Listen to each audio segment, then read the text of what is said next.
et comment vis, tu, toi, que nous recevons avec grand plaisir aujourd'hui sur les cordes de ta vie.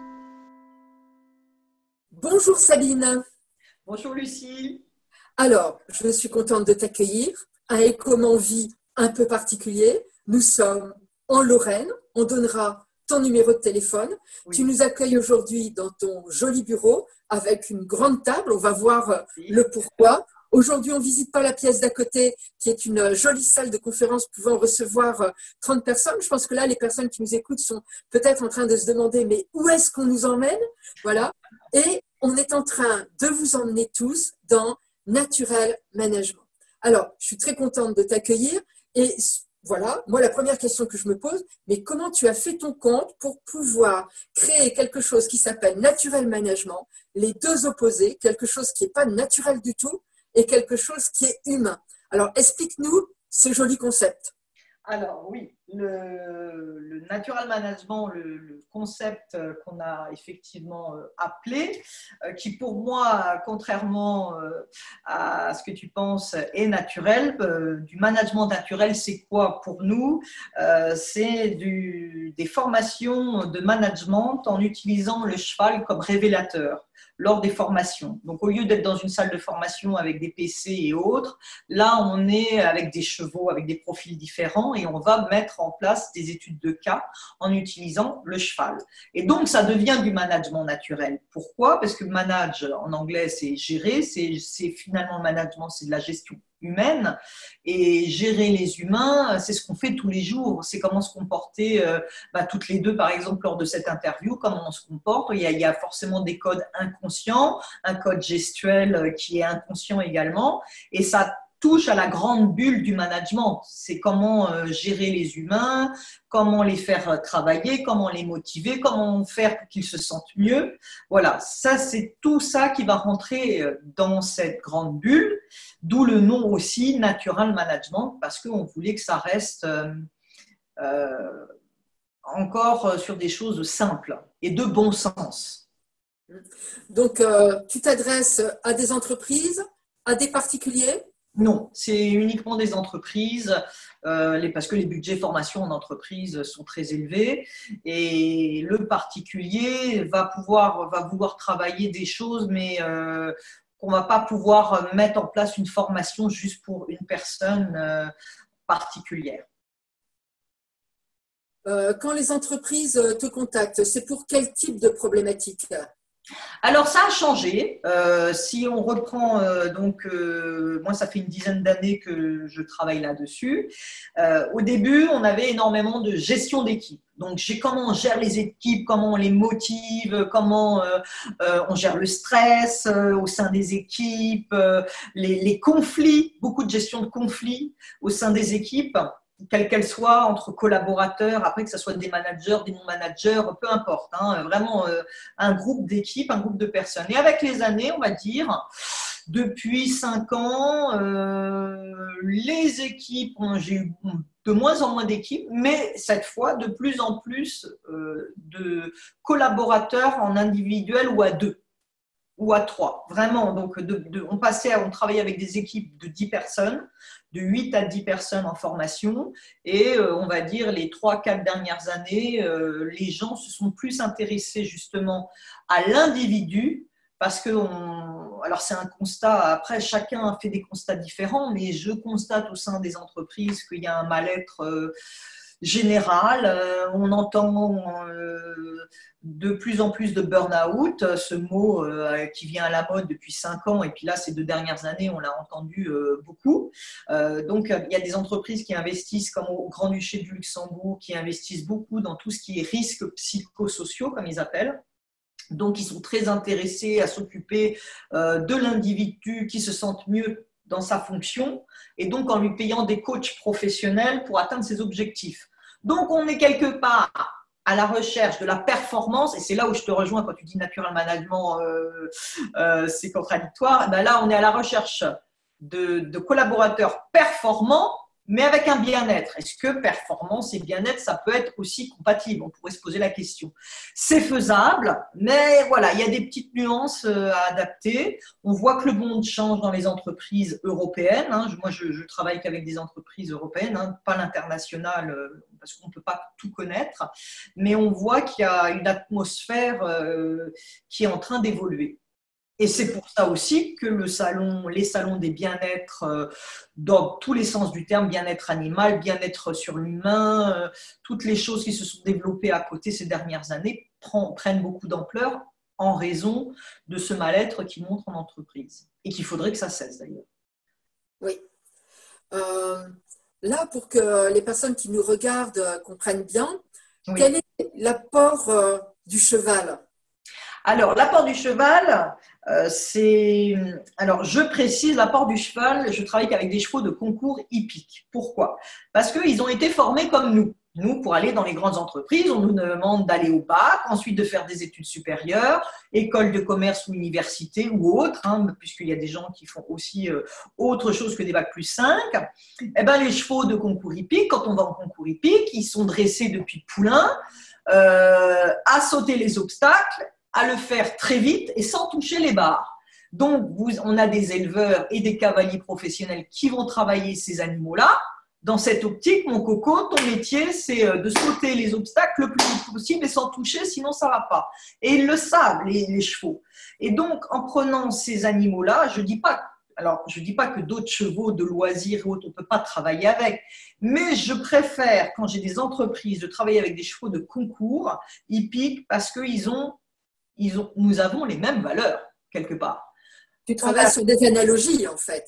Tu travailles sur des analogies et aussi l'analogie que dans la demande de l'entreprise, ça serait peut-être bien que son salarié il saute l'obstacle sans toucher la barre et sans faire tomber la barre. Pour moi, l'analogie, elle est simple. C'est un côté performance. L'animal ou l'humain, on sait si c'est bien ou si c'est pas bien. On sait si on va être récompensé ou rétrogradé. On sait quel délai on doit mettre pour faire tel projet, que ça soit le cheval ou l'humain. Et c'est pour ça que ce parallèle-là, moi, je l'ai beaucoup utilisé parce qu'on peut travailler les différents profils atypiques sur les humains et avec les chevaux. Voilà. Et on obtient énormément de résultats. Mais évidemment, on peut faire ça avec d'autres chevaux. Mais moi, j'ai fait ce choix de dire non, je prends les chevaux qui connaissent les codes humains. Donc, on précise bien aussi, le travail que tu fais avec Naturel Management, c'est un travail au sol avec les chevaux. Ah oui, sinon c'est de l'équitation. Oui, voilà. Oui. Là, tu précises bien. Pour moi, il y a quelque chose de l'évidence, mais je trouve que là, d'un seul coup, ça vaut le coup de préciser. Oui, autant pour moi. L'humain va rencontrer des chevaux, mais qui seront quelque part d'autres profils humains dans des chevaux. Un exemple typique, on a eu j'ai des dizaines et des dizaines d'exemples. On a eu le cas, celui-là était très parlant, si c'est pour te faire comprendre. On a eu un directeur des achats d'une société qui voulait, dans son équipe, il avait une très grosse équipe, il avait une vraie problématique avec une personne en plus qu'il appelait la pomme pourrie. Mon Dieu. Alors ça commençait déjà mal. J'ai dit un directeur qui appelle dans ses équipes un collaborateur, c'est ma pomme pourrie, il faut faire quelque chose. J'ai dit ça va commencer mal. J'ai dit j'aimerais bien que ce soit vous qui venez en formation. Donc, il a voulu tester, c'est lui qui est venu. Et c'est à partir de là, comme toutes les sociétés, c'est à partir de la gouvernance qu'on permet aux entreprises de changer et de faire évoluer plein de choses et que les collaborateurs suivent ou pas. Voilà, et ça vient toujours de la gouvernance. Donc, lui étant directeur d'un service, en plus directeur des achats avec cette personne, comme il me l'a décrit, je me suis débrouillée pour avoir un cheval qui ressemble comme deux gouttes d'eau à ce collaborateur qui lui pose problème. Donc, c'était quoi? Oui, quand il est en réunion, il râle tout le temps, il n'est jamais content, il démotive tous les gens qui sont en réunion avec lui, etc. Donc, ça a été facile. Ça a été facile? Il fallait trouver un cheval qui ressemble à ça. J'ai trouvé dans mon carnet d'adresses une petite jument teigneuse, qui ne voulait pas faire. Quand elle n'était pas contente, elle grattait le sol. Elle voulait pas faire les choses qu'on lui demandait si facilement que ça. Il fallait bien négocier avec elle, bien lui expliquer. Donc, c'était génial pour la formation. Parce qu'en mettant un animal qui a ce profil-là avec ce directeur-là, il s'est rendu compte, pendant les exercices que je lui demandais, il s'est rendu compte que l'animal, que cette petite jument, avait les mêmes comportements que son collaborateur. Et là, c'était pour lui faire comprendre que ça vient de lui. Et comme lui, il venait déjà de manière agressive vers ce cheval, vers cette jument, bah, la jument, tout de suite, elle ressentait son agressivité et hop, elle répondait vraiment, elle me répondait comme un taureau. Hein. Elle grattait le sol, elle ne voulait vraiment pas que le monsieur y vienne. Et donc, moi, je suis là pour sécuriser, évidemment. Et c'était pour lui faire comprendre, maintenant, on va vous mettre avec un autre cheval et on va mettre d'autres gens qui vont faire le même travail avec ce cheval, soi-disant teigneux. Et puis, il se rendait compte que tout le monde faisait le même exercice et avec la jument, ça se passait très bien, sauf avec lui. Et là, il a commencé à se poser des questions sur lui-même et à se dire, mince, finalement, c'est peut-être moi le problème. Et il faut que je change mon comportement. Et effectivement, après, dans mes formations, il y a toujours un suivi sur place, un mois après, pour voir si les gens appliquent bien les choses qu'ils ont assimilées, comprises et ensuite appliquées en entreprise. Et effectivement, il s'est rendu compte que ça se passait beaucoup mieux parce qu'il a refait les exercices avec la jument, avec son collègue. Et il y a eu du résultat. Et donc ça, j'étais très contente parce que lui déjà était mieux et le collègue était mieux aussi. Donc, de ce que tu expliques, le cheval, c'est comment je dirais, un déclencheur en plus fort du dysfonctionnement du cadre, qui va pouvoir se remettre en question parce qu'à côté, ce n'est pas un collaborateur de 70-80 kilos, mais bien un animal de 500 kilos que tu sécurises, comme tu dis, mais donc qui est beaucoup plus impressionnant dans sa réaction. Et que du coup, la prise de conscience par cet animal qui est tellement sensible, hein, tellement émotionnel, que l'effet miroir, hop, on se le prend.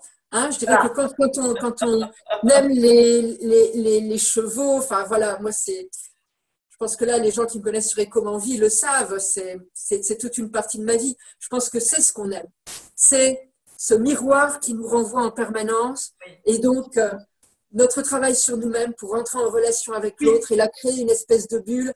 Et là, d'un seul coup, on vit un moment de bonheur incommensurable. Absolument.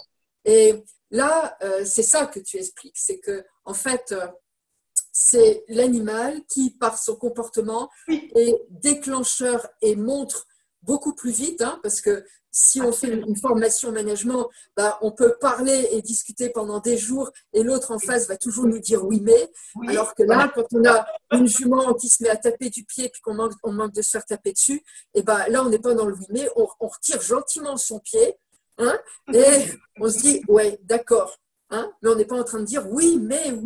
Voilà, absolument. Voilà. On est dans du concret, du vivant. Voilà.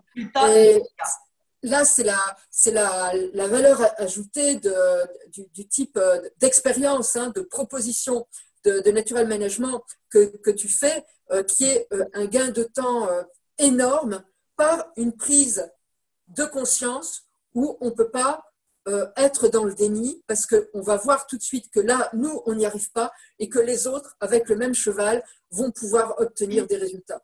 Et je trouve ça formidable. Et puis aussi l'adhésion du cheval, hein, qui est d'accord, l'air de rien, pour renvoyer quelque chose et on ne lui demande rien. Il sent qu'il y a quelque chose qui va ou il sent qu'il y a quelque chose qui ne va pas. C'est un animal fabuleux pour ça. Voilà. Mais on peut le faire. Alors, pour parler des animaux, moi je travaille avec plein d'autres animaux et ça marche aussi. Hein.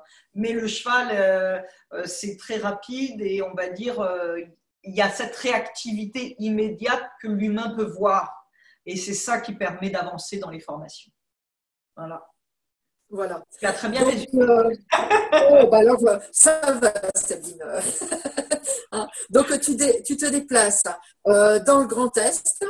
Tu peux te déplacer ailleurs, donc visiblement sud-est, sud-ouest, les HDF suivant les demandes. Et puis, donc, tu vas trouver des lieux d'accueil. Donc, ça, tu es prête à le faire. Mais je tiens quand même à préciser que près de ton joli lieu, eh bien, il y a aussi hôtel 3 étoiles plus. Il y a des possibilités justement de mettre des entreprises, des services, ou même s'il y en a peu qui viennent, comme tu me disais, c'était la tendance actuellement. Mais l'objectif, c'est de les mettre au vert et en l'occurrence, là aussi, près de l'eau, près d'un lac, près des animaux. Et hop, on réfléchit à soi. Il y a quelque chose d'introspection aussi dans ce que l'on reçoit du cheval. Il ne faut pas penser que c'est une formation non fatigante parce que au contraire, on se prend des vérités et quand on travaille sur l'émotionnel et le mental comme ça, il y a toujours une grosse fatigue.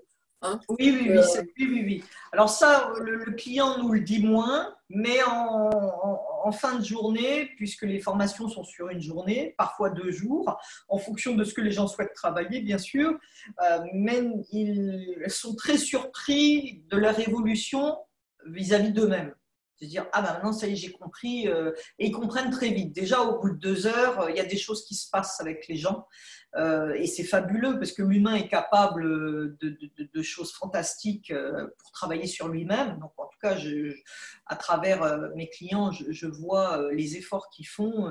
Et c'est même souvent très naturel parce que l'animal les guide et leur donne des réponses. Et eux se repositionnent. Évidemment, moi, je suis là aussi pour faire des débriefings et les accompagner tout le long de la journée en expliquant et faisant les traductions.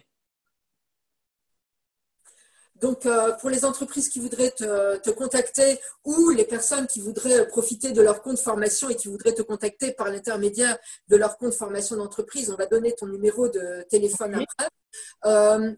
Est-ce que ça peut aller vers tout type d'entreprise, public, privé, grande entreprise, tout secteur d'activité? Alors aujourd'hui, moi, mes clients, oui, ça va. On a pas mal d'entreprises de Paris, région parisienne et Grand-Duché du Luxembourg qui viennent parce que eux, comme tu dis, ils sont aussi à la recherche de dire on paye une formation, on veut du résultat, mais en même temps, on veut du bien-être. Donc, de l'épanouissement. Du bien-être, donc plutôt le séminaire ouvert. Tu vois, on travaille la journée et puis on est dans la nature, on voit un beau paysage, on n'est pas enfermé dans un building, en salle de formation, voilà, on sort, il y a des routes. Non, ils veulent aussi le séminaire ouvert. Donc ça a changé aussi dans l'état d'esprit des entreprises. Aujourd'hui, on veut de la formation, on veut travailler, mais en même temps, on veut du repos, du bien-être, de la relaxation. D'où l'intérêt d'avoir sélectionné un endroit très touristique avec beaucoup de verdure et des beaux paysages parce que ça permet aussi aux gens le soir de se relaxer et d'avoir un dépaysement en dehors du travail. On n'est pas dans la société, on est là pour travailler, mais en même temps travailler autrement. Eh bien, écoute, c'est un concept qui fait envie. On a envie de décrocher le téléphone, de venir rencontrer tout ton petit monde et puis tes compétences et savoir-faire et puis de venir aussi se frotter aux chevaux et de se dire qu'on a toujours quelque chose à travailler. Et si on a quelque chose à travailler et qu'on aime la nature et les animaux, autant le faire en bonne compagnie, avec un animal qui va nous renvoyer ça, avec toujours son amour et sa bienveillance. Ça veut dire qu'il est clash quand il nous le renvoie, mais il n'y a aucune méchanceté, il y a, comment je dirais, il y a pas de détour, il n'y a pas de chantage, il n'y a pas d'intention de nuire. C'est simplement, ça va ou là, ça va pas. Voilà. Et c'est ça aussi quand on reçoit cette part-là de l'animal qui est toujours là ça va et là ça va pas, simplement parce que ça va ou ça va pas, mais c'est pas je t'aime ou je t'aime pas. Et ça aussi, ça fait énormément grandir. Donc je vous invite vraiment à contacter Sabine, à tenter cette très jolie expérience parce qu'elle fait grandir. Oui, voilà. Oui. Je te remercie beaucoup, Sabine. Merci. Donc, sur Écomenvie, les thérapeutes éveillés, pour ceux qui nous regardent, n'hésitez pas aussi à regarder les autres événements et donc bientôt le salon, différents salons du bien-être et puis voilà nos différentes vidéos. Et puis, bien sûr, vous retrouvez toutes les coordonnées de Sabine. Et n'hésitez pas à contacter pour un petit séjour en Lorraine. À bientôt. À bientôt. Au revoir, Sabine.